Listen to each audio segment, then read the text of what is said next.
Our next example of category 3 is this large monstrosity here. This is 3x to the third plus x squared plus 9x minus 8. And the denominator, we have x, x minus 1, and x squared plus 4. So this is, we have a category 1, we have a category 1. We also have category, this is quadratic, this is not repeated. This is category 3, all right? So I'm going to write the partial fractions for this. 3x to the third plus x squared plus 9x minus 8 over x, x minus 1 plus 4. And so x has its own, look at each factor and denominator, All right, that has its own. X minus 1, that's linear. All right. X squared plus 4, however, is quadratic. And so the numerator has to be potentially linear. If this is quadratic, that's linear, potentially. All right, and so we're going to multiply both sides of this equation. All right, so let's see what happens here. When you multiply here, all three of these cancel with all three of these, and we're left with 3x to the second plus, 3x to the third, I beg your pardon, plus x to the second plus 9x minus 8. When you multiply, because here everything cancels, and so we're left with just this big giant numerator. Here, the x cancels with the x, so we're left with a. There still is the x minus 1. There still is the x squared plus 4. What happens with b? B, here, the x minus 1s cancel. We're left with the x, and we're left with the x squared plus 4. Okay, when we multiply here, the x squared plus 4 cancels with the x squared plus 4. We're left with the x times x minus 1. This coefficient times the x, and x minus 1. So that's enough algebra for anybody. So you just cancel what cancels and bring whatever survives that winnowing process together. What's going to need to happen here is everything on this right-hand side needs to get multiplied out like there's no tomorrow. If this isn't enough algebra for you, then I don't know if I can help you. This has got to be enough algebra for anybody. Foil this out. This is x to the third minus x to the second plus 4x minus 4. All right. Plus, multiply this out, distribute bx into here.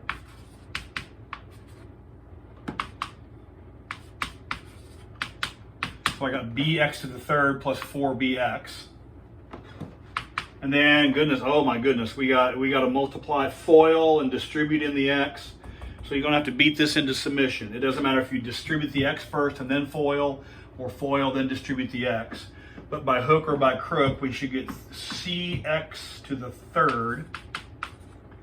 And then let's see, we're going to get minus cx squared. And then we're going to get plus dx squared, and then minus dx. So I think that's correct. Don't make me swear to it, but I think that's correct. Let me double check that. That's cx to the third.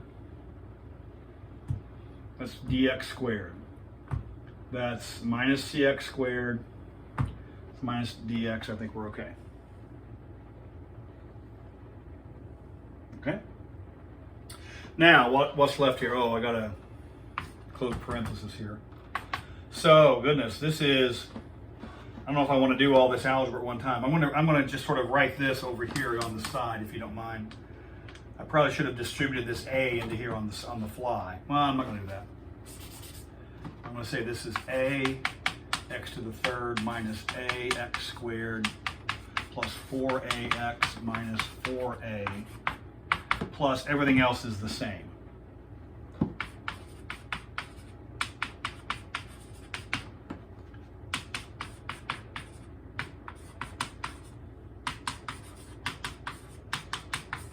Okay, so I think that's all the details worked out. This is just, it is brutal algebra. You're not really going to learn your algebra until you take partial fraction decomposition. This just beats it into your DNA. All right, now, remember how we said you factor out all the values that have x to the third? You can do this on the fly. This is already giving you writer's cramp. So here's what I'm going to do. I'm going to say, what coefficients do we have times x to the third? Well, there's an a. What else is x to the third? Just go through and pick them off. There's a b. And are there any others? Yeah, there's a c. So when you group these coefficients, you can just sort of pick them off from this line here. And then what do we have next for x to the second? X to the second, there's a negative a. That's this one. Any more x to the seconds? There's a negative c. And then there's a plus d. Those are all the x to the second. See what I'm doing here? I'm just going through and picking up all those coefficients as we go for those particular terms. And now we need all the x terms. I got a 4a. Any more x's? Any more x's? There's a 4b. And any more x's? There's a d. I'm going to run out of space here. See, I've already taken care of the x to the third. I've taken care of the x to the second. What's left? The only thing left, the only constant left is minus 4a. And so those are all the x to the thirds, all the x to the seconds, all the x to the first, and all the constant terms. All right? As soon as you get those gathered, we're going to equate coefficients. Plan ahead. Equate coefficients. All right, what that means is the x to the third on the right-hand side must equal the x to the third on the left-hand side. That expression must equal that coefficient. A plus b plus c is equal to 3. I'm leaving a space because I know there's a d column coming down the road here in just a bit. X squared. That coefficient must equal that coefficient, which is 1. If a term is missing, if there were no x squared, that's the same thing as 0x squared, and so 0 would equal to those 3. But we actually have something here. We actually have plus x to the second, and so this coefficient, negative a minus c plus d, is equal to this coefficient on the left, which is 1. Then the x coefficient, 4a plus 4b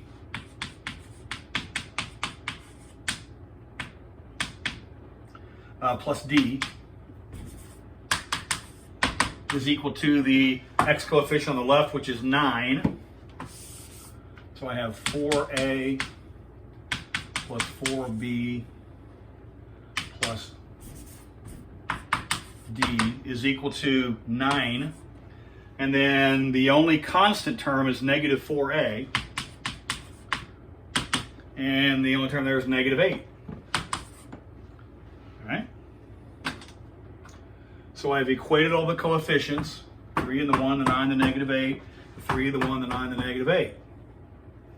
Solve this system. Solve that system. And you'll have the coefficients. It turns out, let's go ahead and cut this to the chase scene. If you actually work this out,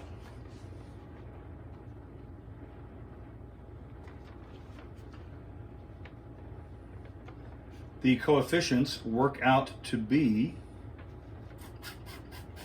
let's see if I can find them. This works out to be a is equal to 2 if you work this all out. If you solve this system, a is 2, b is 1, c is 0,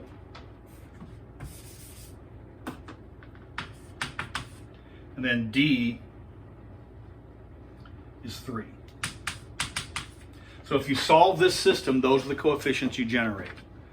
I've worked this out already, so I know those are correct. So if you solve this system, those are the coefficients you generate. What you could then do, now what I'll do is, after I finish working this the rest of the way out, I'll go back and I'll show you how to find these values if you're unsure. But assuming we have those coefficients, and I'll show you how that works here as soon as we finish this out. Assume you have these coefficients computed. All right. So what do we have? We had A was 2. All right. B, where's B? B was 1.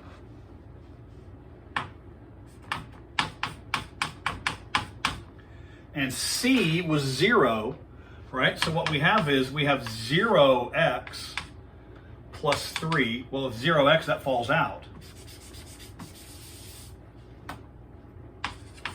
And that was the x squared plus 4. And so the antiderivatives are really easy. That's natural log form, that's natural log form, that's tangent inverse form, and you're out. The actual calculus is there's not a whole lot to this. Natural log 2 natural log absolute x plus natural log absolute x minus 1 plus, and then we have 3, then we have the tangent inverse form. So this is tangent inverse. Well, we have 1 over a, tangent inverse u over a, where u is equal to x and a is equal to 2. Right? So we have 3 times 1/2